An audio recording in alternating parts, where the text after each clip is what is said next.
Hare Krishna, Hare Krishna, Krishna Krishna, Hare Hare, Hare Rama, Hare Rama, Rama Rama, Hare Hare. जय जय श्री चैतन्य, जय हो नित्यानंदा,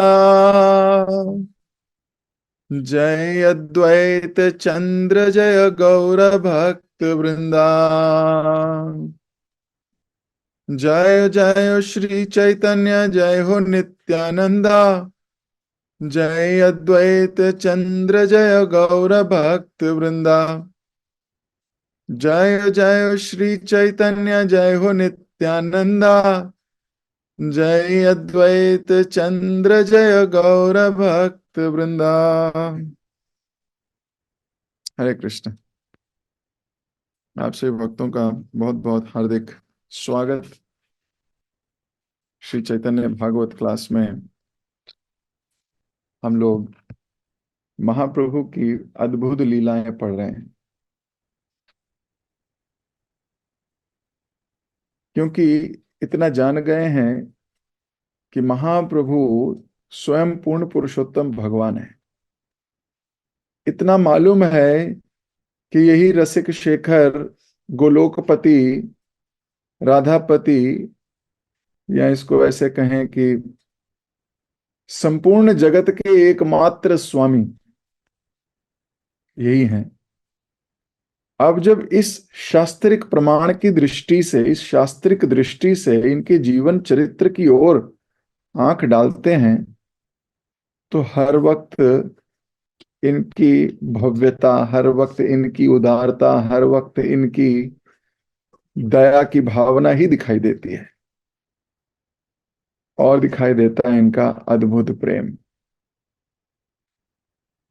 अगर थोड़ी देर के लिए ये शास्त्र दृष्टि हट जाए, ओझल हो जाए, पर्दा पड़ जाए, तो फिर ये बड़ी सामान्य सी लीलाएं प्रतीत हों। तो ये प्रभाव है शास्त्र दृष्टि का, ये प्रभाव है भगवान की भगवत्ता का, ये प्रभाव है वैष्णवों की कृपा का। अगर श्रील प्रभुपाद जी हम सब पर कृपा नहीं करते, हम सबको ये ग्रंथ नहीं देते, हम सबके जीवन में कृष्ण कॉन्शियसनेस नहीं भरते, तो हम इसको सामान्य लोगों की सामान्य लीला या सामान्य कार्य, सामान्य काम सोच के हट जाते। तो ये जो भगवत्ता, ये जो प्रेम प्रभुपाद जी ने हम सबको दिया है, जो आंख दी है शास्त्र देखने की, पढ़ने की, स्वाद वास्तव में इसी की वजह से है। लीला का स्वाद वास्तव में इसी की वजह से है। इसलिए हम धन्य हो गए हैं प्रभुपाद जी के इस योगदान से, वैष्णवों के हमारे जीवन में योगदान से। जितना गुणगान करो उतना कम लगता है। वैष्णवों की कृपा से हम ये पढ़ पा रहे हैं, सुन पा रहे हैं, बहुत बड़ी बात है। कल हमने पढ़ा था कि किस प्रकार महाप्रभु खोल बेचा श्रीधर के साथ उन्होंने लीला करी, किस प्रकार उनके पत्तल में, उनके दोने में खाया करते थे। अब दोने पत्तल में तो श्रीधर के और भी कई लोग खाते होंगे, और भी कई लोग खरीद के लेके जाते होंगे और खाते होंगे, लेकिन भगवान स्वयं आपकी दुकान पर आकर आपके साथ अटखेलियां करते हुए, आपको शरारतें करते हुए डोना और पत्तल ले जाएं, ये कोई साधारण बात नहीं है। कोई भी मनुष्य आके ले जाए, ये हो सकता है साधारण बात हो, रोज का आदान प्रदान हो, लेकिन स्वयं भगवान आके ले जाएं, अब तो हाँ, लीला हो गई। जब मनुष्य कोई कार्य करता है तो उसको लीला नहीं कहते। मनुष्य जब कोई कार्य करता है, जैसे आप लोग प्रसाद पाते हो या कहीं जाते हो, कहीं आते हो, ऑफिस जाते हो, ऑफिस से आते हो, इसको लीला नहीं कहते। ये तो हमारे कर्म हैं, इनको कर्म कहते हैं, कर्म कर रहे हैं। लेकिन कृष्ण या शुद्ध वैष्णव जब कोई कार्य करें तो क्या होता, लीला हो गई। तो भक्त कहते हैं भगवान ने लीला कर दी, भगवान की ये लीला हो गई। तो हम अपने परिवेश में लीला शब्द यूज नहीं करते, हम शुद्ध महाभागवतों के और भगवान के परिप्रेक्ष्य में इस शब्द का प्रयोग किया जाता है। वो जो भी करें वो लीला है, वो जो भी करते हैं वो लीला है। उसके पीछे जग कल्याण की भावना छुपी होती है। हम जो भी करते हैं उसके पीछे सेल्फिश मोटिव्स छुपे होते हैं, इसलिए वो लीला नहीं है, वो काम है, वो कार्य है, वो कर्म है। तो कल हमने पढ़ा कैसे श्रीधर, खोल बेचा श्रीधर, गरीब व्यक्ति है लेकिन फिर भी महाप्रभु उससे कृपा ले रहे हैं और उसे कृपा दे रहे हैं। ये कोई साधारण व्यक्ति नहीं है, चैतन्य चरितामृत में वर्णन है इसका। किस प्रकार खोल बेचा श्रीधर एक दिन में 1 रुपया कमाते थे, पूरे दिन में, और उसमें 50 पैसे वो भगवान की सेवा में, गंगा जी की सेवा में लगाया करते थे। रोज 1 रुपया कमाते थे, 50 पैसे दान में या सेवा में लगाया करते थे, यानी कि 50% सैलरी दे दिया करते थे। ये कोई साधारण जीव नहीं कर सकता, 1 टका भी नहीं दे पाता। 1 टका भी नहीं दे पाता। ये क्योंकि इनका भाव ऐसा था, भगवान स्वयं इनके पास आए। क्योंकि इनका भाव ऐसा था, ये अपने लिए सोचते ही नहीं थे, गंगा मैया, कृष्ण, इनके जीवन में और कोई है ही नहीं। तो जब इतना आसक्ति भगवान से है तो प्रभुपाद जी बोलते थे, आप भगवान के दर्शन करने की अभिलाषा मत रखो, ऐसी भावमयी सेवा करो कि कृष्ण आपका दर्शन करने आए।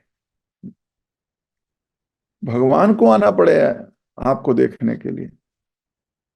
तो खोल बेचा श्रीधर उसी का उदाहरण है। इन्होंने निमंत्रण नहीं दिया, भगवान स्वयं आ जाते थे इनके घर पे। ही सो अट्रैक्टिव, ये उनका आकर्षण है।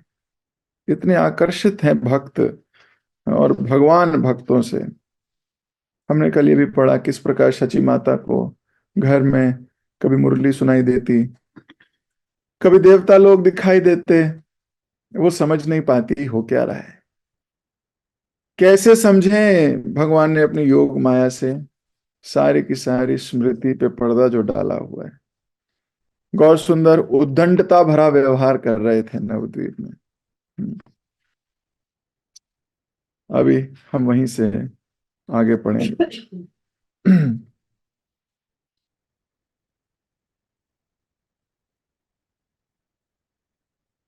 अपनी नवद्वीप लीलाओं में श्री गौर सुंदर ने अत्यंत उद्दंडता भरा व्यवहार किया। उनका प्रत्येक कार्य अतुलनीय होता। यदि भगवान युद्ध लीला करना चाहते हैं तो कोई उनकी बराबरी नहीं कर सकता। जब वे अपनी माधुर्य लीलाओं को प्रकट करते हैं तो कोटि कोटि सुंदरियों का चित्त चुरा लेते हैं। जब वे ऐश्वर्य का भोग करना चाहते हैं तो उनके ऐश्वर्य, धन संपत्ति अतुलनीय रहती है। और जब एक प्रचंड विद्वान के इस अवतार में उनके गर्व और अभिमान की तुलना में कोई नहीं था। तो कृष्ण अगर कुछ करना चाहें उनकी तुलना कर ही नहीं सकता कोई। भगवान अतुलनीय हैं, उनके साथ कोई कंपैरिजन करे ये उसकी मूर्खता है। पर क्योंकि हमारी बुद्धि बचपन से कंपैरिजन की रही है, बचपन से ही माता पिता भी बोलते हैं उसको देख, वो कितना अच्छा कर रहा है, उसको देख, इसको देख, टीचर भी यही बोलता है, क्लास में वो वाला बच्चा देख कितना अच्छा कर रहा है, तुम क्या कर रहे हो। सारा टाइम केवल कंपैरिजन ही करते रहते हैं, सारा टाइम कंपैरिजन। उसकी बहू कैसी है, देखो कितना आदर सत्कार करती है, कितना काम करती है, हमारी बहू तो लड्डू है। या उसकी बहू भी बोलती है, उसकी सास को देख, सुबह सुबह आ जाती है, इतनी मेहनत करती है, हमारी सास को देख कुछ नहीं करती। ये कंपैरिजन कंपैरिजन कंपैरिजन। ऑफिस का मालिक है, वो कहता है वो दूसरे वाले जो हमारे कॉम्पिटिटर हैं, उनको देखो कितना आगे बढ़ गए, उनका ये है उनका वो है, और हम देखो हम तो वहीं रह गए, हम ऐसे। ये सारे भाव आपको इसी संसार में दोबारा जन्म देंगे। ये सारे भावों की वजह से हम यहीं रह जाएंगे। और यही बुद्धि फिर हम भगवान में भी लगाने लगते हैं। उनकी भी तुलना करने लगते हैं, यही बुद्धि हम वैष्णवों में भी लगाने लगते हैं। उन्होंने उसके साथ ऐसा किया, मेरे साथ ऐसा किया, देखो उनको तो ऐसे दिया है, मेरे को ऐसे दिया है। उनको ये बुद्धि आपको इसी संसार में रखेगी। हम वैष्णवों के बीच में रह के भी उनसे पिछड़ जाएंगे, पिछड़ जाएंगे। ये जजमेंट करने वाली बुद्धि और जो ये तुलना करने वाली कंपैरिजन। हमारे मन में, हमारे मन के 3 कैंसर हैं।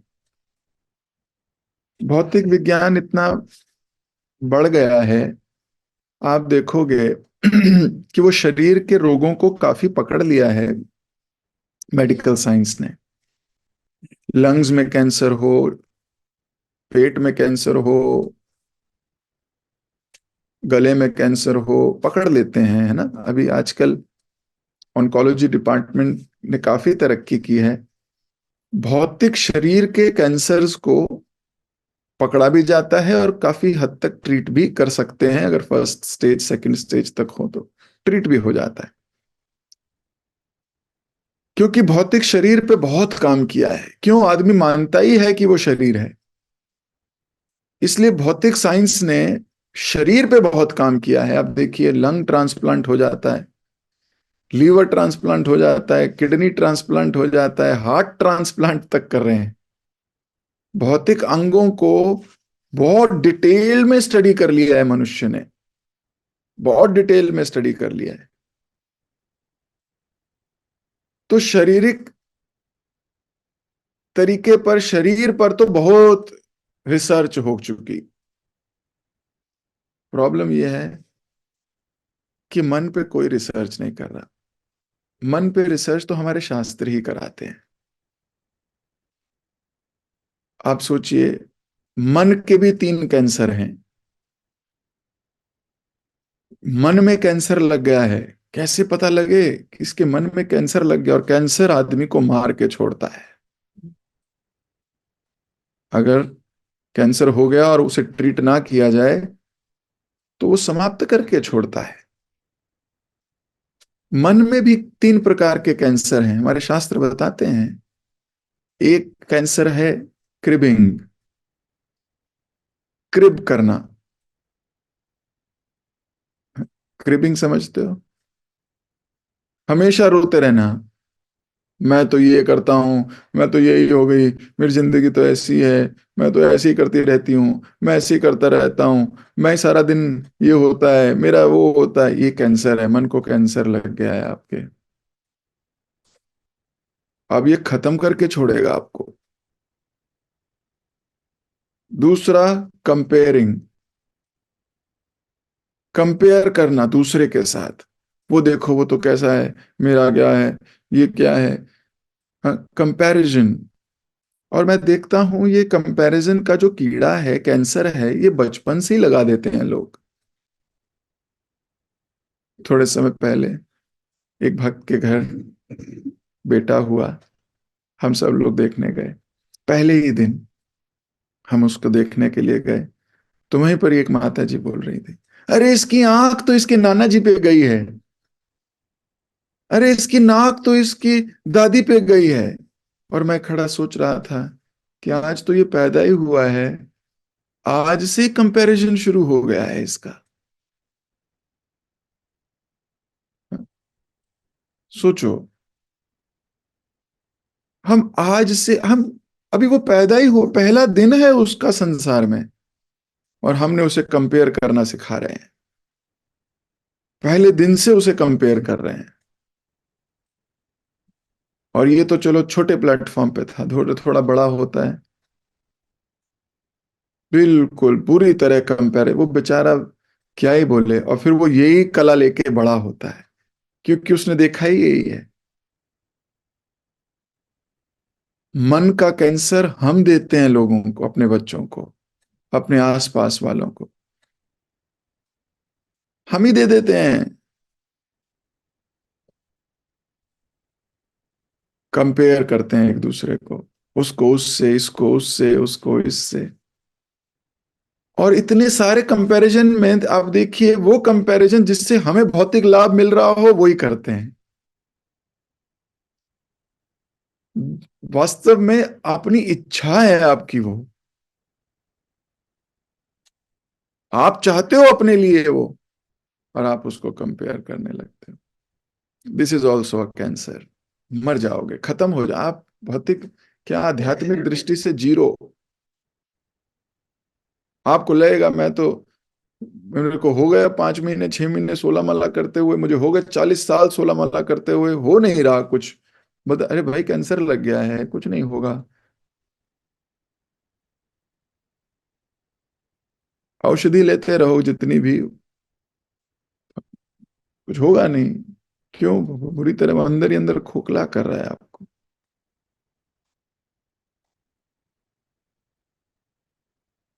तो कृप करना, सारा दिन कुड़ कुड़ कुड़ कुड़ कुड़ कुड़ कुड़ कुड़ करते रहना सारा दिन।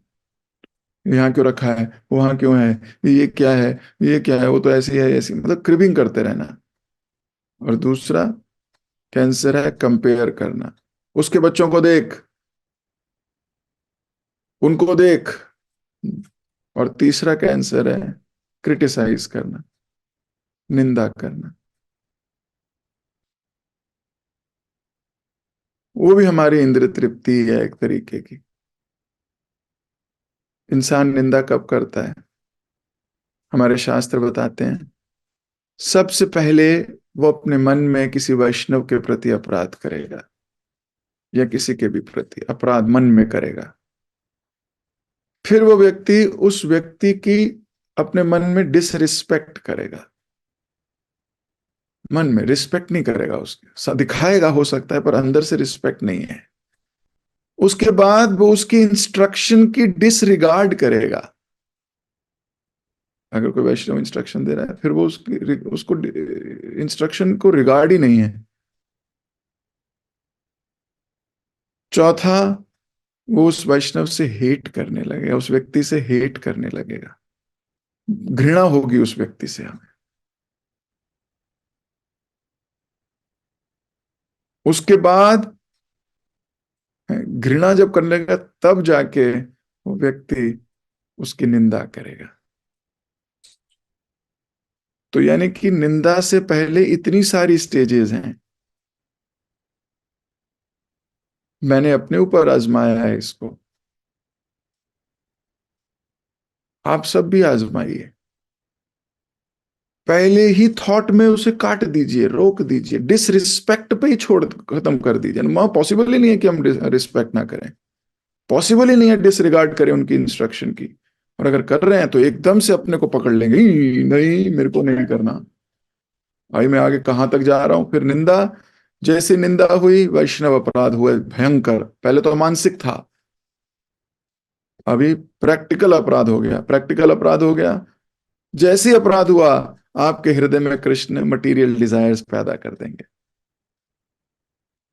फिर आपको भौतिक लोग, भौतिक आकर्षण आपको लगने लगेगा, ये आपको, अब आप अपनी एनर्जी भौतिकता पे लगानी शुरू कर दोगे, भौतिक आकर्षण बढ़ जाएगा।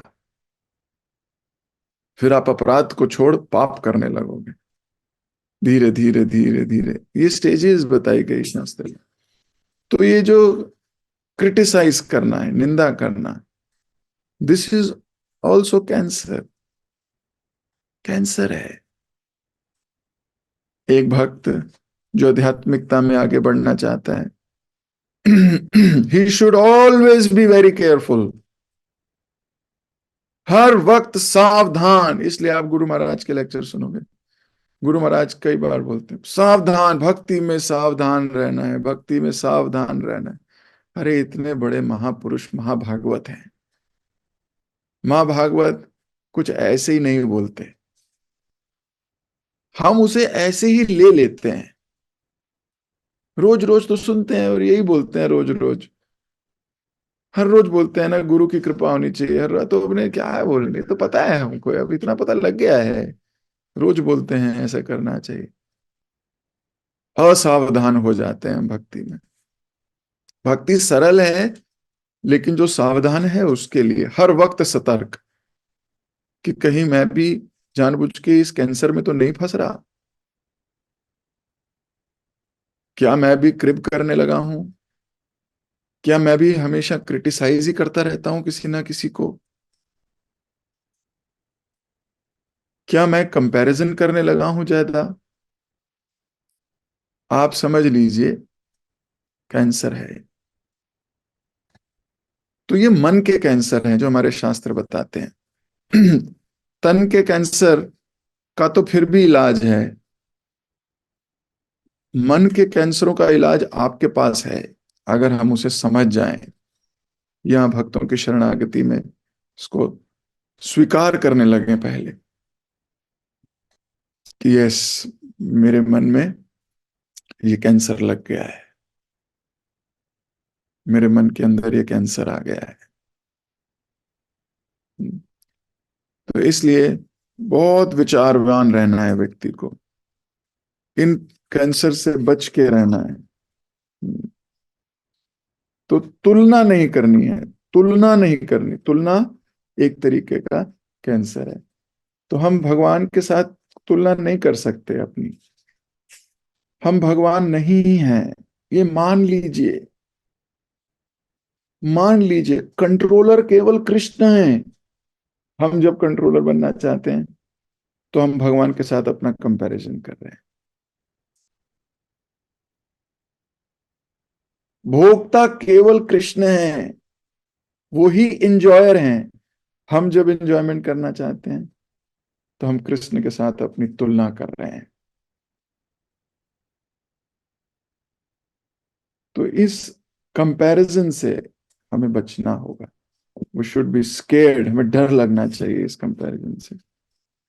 भविष्य में जब इन्हीं भगवान ने वैरागी जीवन स्वीकार किया, तो उस समय भी भला किसमें शक्ति थी कि वह स्वयं को भक्ति समर्पण तथा वैराग्य में उनसे श्रेष्ठ सिद्ध कर सके। तो कंपैरिजन ही नहीं है कृष्ण के साथ किसी का।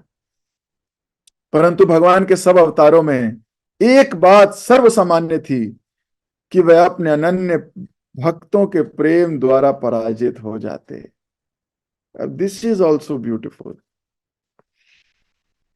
आप कोई भी अवतार लीजिए, नरसिंह अवतार लीजिए, वामन लीजिए, राम लीजिए, कृष्ण लीजिए, भगवान कैसे भी आए, एक चीज कॉमन है,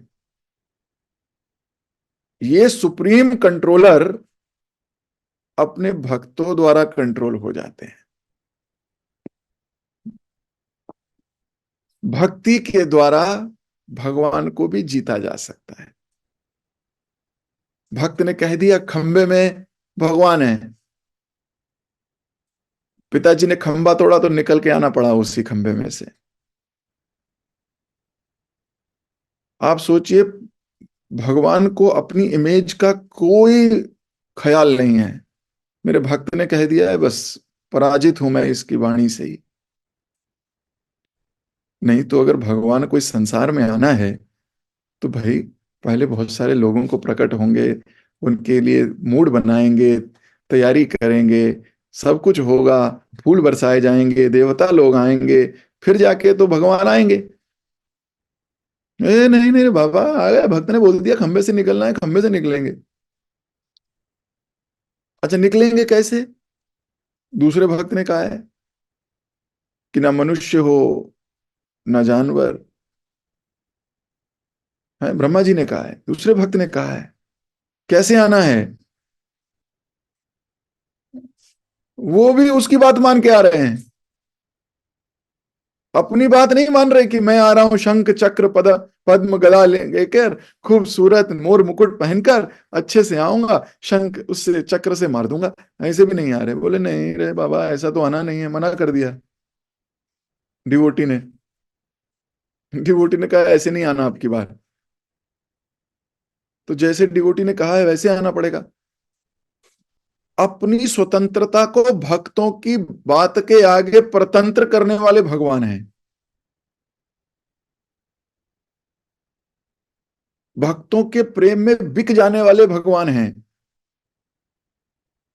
तो सोचिए क्या इमेज बना के आए।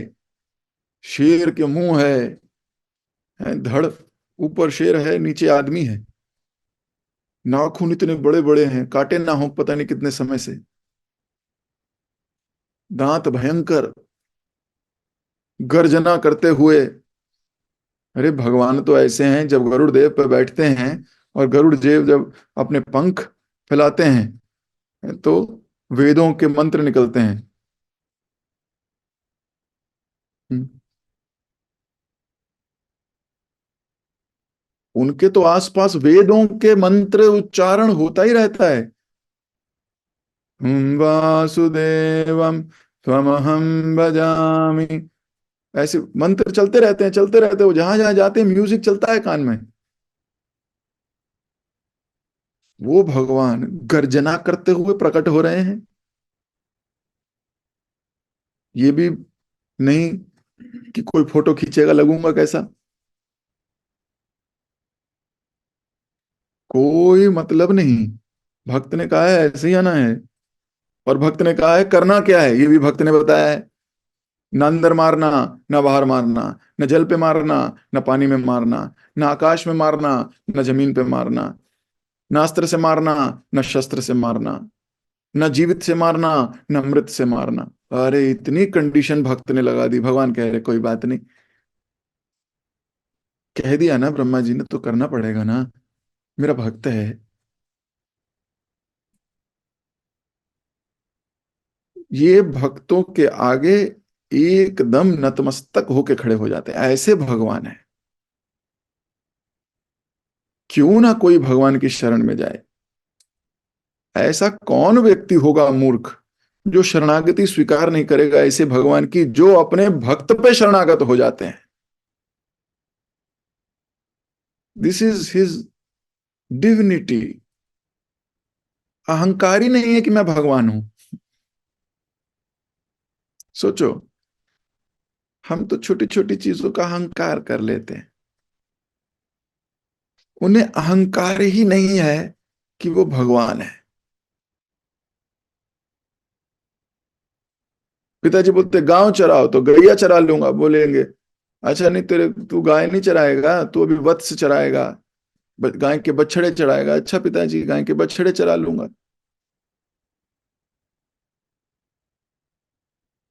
सोचो, नहीं तो बोल रहे भगवान हूं मेरे को ये काम दोगे। ऑल्टर में बिठाओ, पूजा करा करो, लड्डू पड्डू खिलाया करो रोज सुबह शाम। ना, कुछ नहीं,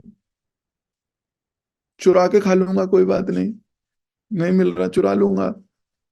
जीना तो है ना भक्तों के साथ आनंद में। सॉरी, ऐसे भगवान है हमारे। ये बात कॉमन है, हर जगह भक्तों की सेवा करने के लिए भगवान आ जाते हैं। तो अपनी स्वतंत्रता को भक्तों की परतंत्र भक्तों के आगे अधीन कर देते हैं। बिल्कुल। सोचिए भगवान राम बन के आए, कैसे अपने आप को बिल्कुल शरणागत कर दिया। बिल्कुल, पिताजी ने कहा चले जाओ, बोले ओके जी। बिल्कुल एक शिकन नहीं है चेहरे पे, एक शिकन नहीं है चेहरे पे।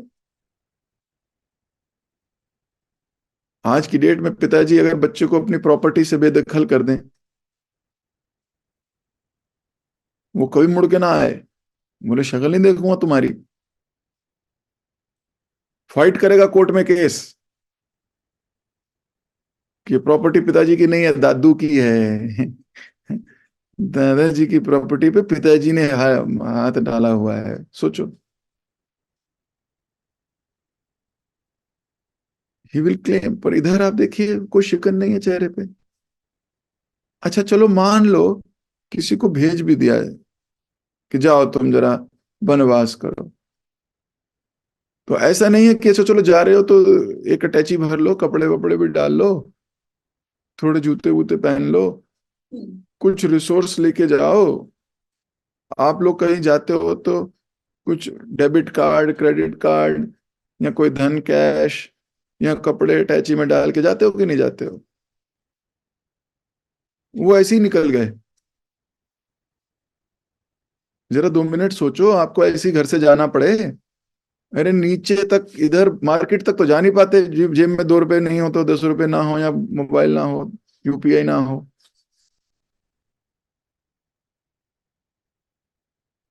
मान लो आपको बोला जाए नहीं नहीं आप घर से जाइए पंजाब, पंजाब से वापस आइए, और कोई पैसा नहीं है आपके पास, जाओगे? घबरा जाओगे, अरे पैसा ही नहीं है, करेंगे क्या? ना बस कैसे मिलेगी, ट्रक कैसे मिलेगा, ट्रेन कैसे मिलेगी, फ्लाइट कैसे मिलेगी? भगवान को ऐसे ही भेज दिया, जाओ। आप अपनी एंजाइटी का लेवल सोचिए कितना होगा, और भगवान के चेहरे पे कोई एंजाइटी ही नहीं है, कोई एंजाइटी नहीं है। अच्छा अकेले जाना हो फिर भी एंजाइटी कम है, 2 पैसेंजर भी ढोने हैं साथ में। 2 पैसेंजर साथ लेके जाना है, और फिर भी कोई एंजाइटी नहीं है। This no anxiety. क्यों? वो बोल रहे मैं तो परतंत्र हूं, भक्त ने कह दिया, पिताजी ने कह दिया है, भक्त है वो, अब जो बोल दिया है वही करना है, और अच्छे से करूंगा। केवल करना नहीं है, बहुत अच्छे से करना है।